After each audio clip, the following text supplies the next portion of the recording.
Hello everyone, welcome back to my new another blog. আবারও চলে এলাম একটি নতুন বিয়েবাড়ি ব্লগ নিয়ে। তো দেখো, আমরা তিনজনে, আমি, মান্নুয়ের বাবা, গিয়েছিলাম বিহার মোড়ে সিটি প্লাজা হোটেলে।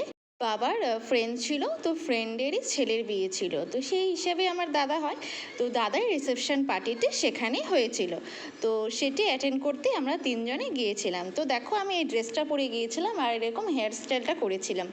তো কেমন লাগছে কিন্তু অবশ্যই কমেন্ট করে তোমরা জানিও। তো দেখো, তারপরে এই যে মান্নু আর বাবা মিলে ওদের দুজনকে গিফট দিয়ে আশীর্বাদ করে নিল। তো চলো তাহলে এবার স্টলে কী কী আছে। তো দেখো, প্রথমেই দেখো চিকেন পকোড়া ছিল, ভেজ একটা পকোড়া করেছিল, বাঁধাকপি আর আই থিঙ্ক পেঁয়াজ দিয়ে। তো তারপর দেখো, ভাঁড়ের হচ্ছে গরম গরম চা। কার কার ফেভারিট ভাঁড়ের গরম গরম চা? আমি আগে খেতাম, বাট এখন অত খাই না, মানে চাটাকে আমার ডায়েট থেকে অ্যাভয়েড করার চেষ্টা করছি। তো যাই হোক, তো তারপর দেখো বিয়েবাড়ি মানে জমজমাট আয়োজন, লাইটিং, গান বাজনা সব মিলিয়ে মানে ভরপুর। বেশ কিন্তু ভালোই এনজয় করেছি এখানে। তো দেখো, বেশ ওখানে লোকজন ভালোই ছিল।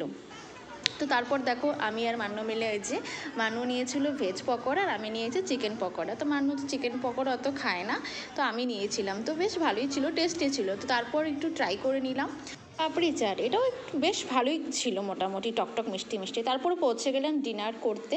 তো দেখো, তারপরে দেখো এই যে বাবা খাচ্ছিল, বাবা একটু চাট খাচ্ছিলো, মানে পাপড়ি চাট খাচ্ছিল। তো তারপর দেখো, প্রথমেই দিয়ে দিল হচ্ছে নান, তারপরে হচ্ছে সাই পানির। তো দেখো, এই তিনজনে মিলে এই যে খেতে বসে গেলাম। তো সেটারই ভিডিও তোমাদের সাথে শেয়ার করলাম। তো কমেন্ট করে জানিও কিন্তু কেমন লাগলো। তো দেখো, অনেক কিছু আইটেম ছিল, তার মধ্যে ডাল ছিল পনির দিয়ে করা, তারপরে হচ্ছে মাছটি করেছিল সর্ষে বাটা দিয়ে, তারপর কাঁঠাল চিংড়ি, মাটন, চাটনি, মিষ্টি, ছানার সন্দেন, এসবই আইটেম ছিল। তো বেশ খাওয়া দাওয়া মোটামুটি ভালোই ছিল। তারপরে এই যে বাড়ি ফেরার বেলা। তো আমার এই ব্লগটা কেমন লাগলো কমেন্ট করে জানিও। আবারও দেখাবে নেক্সট কোনো ব্লগে। আপাতত টাটা, বাই বাই বন্ধুরা।